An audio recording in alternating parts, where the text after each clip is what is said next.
दोस्तों, चुनाव आयोग ने कांग्रेस नेता और लोकसभा में विपक्ष के नेता राहुल गांधी उनके जो हालिया आरोप है उस पर अब कड़ा जवाब दिया। चुनाव आयोग का कहना है कि राहुल गांधी वोटर लिस्ट की अनियमितताओं के नाम पर पुरानी और सुलझ चुकी बातों को दोहरा रहे हैं, जिससे जनता गुमराह होती जा रही है और जनता को गुमराह किया जा रहा है। चुनाव आयोग ने राहुल गांधी के आरोपों पर जवाब देते हुए कहा है कि 2018 में तत्कालीन जो मध्य प्रदेश कांग्रेस अध्यक्ष कमलनाथ ने भी इसी तरह के आरोप लगाकर सुप्रीम कोर्ट में याचिका दायर की थी, लेकिन अदालत ने उन्हें खारिज कर दिया था और उस समय जिन त्रुटियों का हवाला दिया गया था उन्हें याचिका दाखिल करने के 4 महीने पहले ही सुधार दिया गया था। और इसी तरह 2025 में राहुल गांधी ने आदित्य श्रीवास्तव मामले का जिक्र करते हुए आरोप लगाया कि एक ही व्यक्ति का नाम 3 अलग-अलग राज्यों में दर्ज है। तो आयोग का ये कहना है कि ये मामला भी महीनों पहले सुलझा दिया गया था। हल्फनामा दें या फिर राहुल गांधी देश से माफी मांगे। चुनाव आयोग ने राहुल गांधी पर सुप्रीम कोर्ट के फैसलों की अनदेखी करने का भी आरोप लगाते हुए कहा कि बार बार एक ही मुद्दा उठाना न्यायालय के निर्णयों के प्रति असम्मान दर्शाता है। आयोग ने यह भी स्पष्ट किया कि नामांकन पर आपत्ति और अपील की कानूनी प्रक्रिया तय की है, लेकिन राहुल गांधी ने इसका पालन करने के बजाय मीडिया में बयानबाजी का रास्ता अपनाया। आयोग ने राहुल गांधी को चुनौती देते हुए ये कहा कि यदि राहुल गांधी अपने आरोपों पर भरोसा करते हैं तो उन्हें शपथ पत्र देकर कानूनी कार्रवाई करनी चाहिए, अन्यथा देश से माफी मांगनी चाहिए। इस बीच में कर्नाटक के मुख्य निर्वाचन अधिकारी हैं,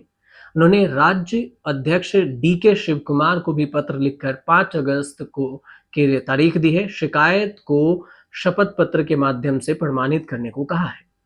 साथ ही आयोग ने राहुल गांधी के उस बयान को भी खारिज कर दिया जिसमें उन्होंने ये दावा किया था कि आयोग की वेबसाइट काम नहीं कर रही है। अब महादेवपुरा जिस विधानसभा सीट की बात हो रही है उसमें एक मकान है 35 और अ, इस मकान संख्या है 35, इस पर 80 वोटर्स दर्ज हैं। बेंगलुरु सेंट्रल लोकसभा सीट के अंतर्गत ये आती है, ये जिस पर राहुल गांधी ने आरोप लगाया है। और टोटल जो जिस 5 तरह की वोट चोरी का आरोप राहुल गांधी लगा रहे हैं उसमें कहा गया है कि फर्जी नाम, फर्जी वोटर में पता है, पिता के नाम पर XYZ लिखा हुआ है, XYZ वगैरह वगैरह, और ऐसे ही हाउस नंबर में 00 लिखा हुआ है। इसके अलावा जो तीसरा आरोप उन्होंने लगाया कि फोटो छोटी छोटी हैं, इसमें भी जो वेरिफिकेशन में ये कैसे हुआ होगा कि जितनी फोटो साइज होनी चाहिए उससे भी छोटी फोटो है, तो फोटो भी फर्जी लगाया गया है। तो और दूसरी बात कि फॉर्म 6 जो पहली बार वोटर्स होते हैं वही सिर्फ फॉर्म 6 का इस्तेमाल करते हैं, जबकि बताया गया है कि 30,000 से ज्यादा ऐसे वोटर्स हैं जो 95 साल और 70-80 साल के हैं और वो फॉर्म 6 का इस्तेमाल किए, मतलब पहली बार वोटिंग की। और इसमें भी फर्जी वोटिंग के चांस बढ़ रहे हैं, क्योंकि जो चुनाव आयोग से मांगा जा रहा है विपक्ष की तरफ से कि डिजिटल डेटा दीजिए, वो भी नहीं दिया जा रहा, सीसीटीवी फुटेज भी नहीं दी जा रही है। तो कई तरह से आरोप चुनाव आयोग पर लगाया गया है राहुल गांधी की तरफ से। चुनाव आयोग ने भी इस पर अभी पलटवार किया है, हालांकि विस्तार से बातचीत नहीं की और एक ही शब्द में कहा कि पुरानी बोतल में नई शराब जैसे राहुल गांधी आरोप लगा रहे हैं। अब आने वाले समय में इस पर क्या कुछ असर पड़ेगा, कितना राजनीति होगी और इस पर सबूत पे सबूत क्या कुछ आएंगे, ये वक्त ही बताएगा। लेकिन फिलहाल राहुल गांधी के आरोप पर पूरा विपक्ष एक है, सवाल पूछ रहा है, कपिल सिब्बल भी सवाल पूछ रहे हैं, रेवंत रेड्डी भी यही कह रहे हैं, और तमाम जैसे इमरान प्रतापगढ़ी हूँ, नेहा सिंह राठौर हूँ, अखिलेश यादव हूँ, चंद्रशेखर आजाद हूँ,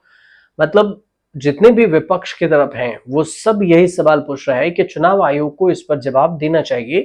कि आखिर जो वोट फर्जी का आरोप लगाया है, वोट चोरी का आरोप लगा है, तो इसके जितने सीट हैं उसकी वेरिफिकेशन तो करे, एक विधानसभा सीट की, जो कि चुनाव आयोग नहीं कर रही है, फिलहाल अभी तक तो नहीं की है। कुछ अपडेट आएगा तो हम आपको जरूर बताएंगे, और आपको जानकारी अगर सही लगे आसान भाषा में तो हमारे चैनल से जुड़िए, सब्सक्राइब जरूर कर लीजिएगा।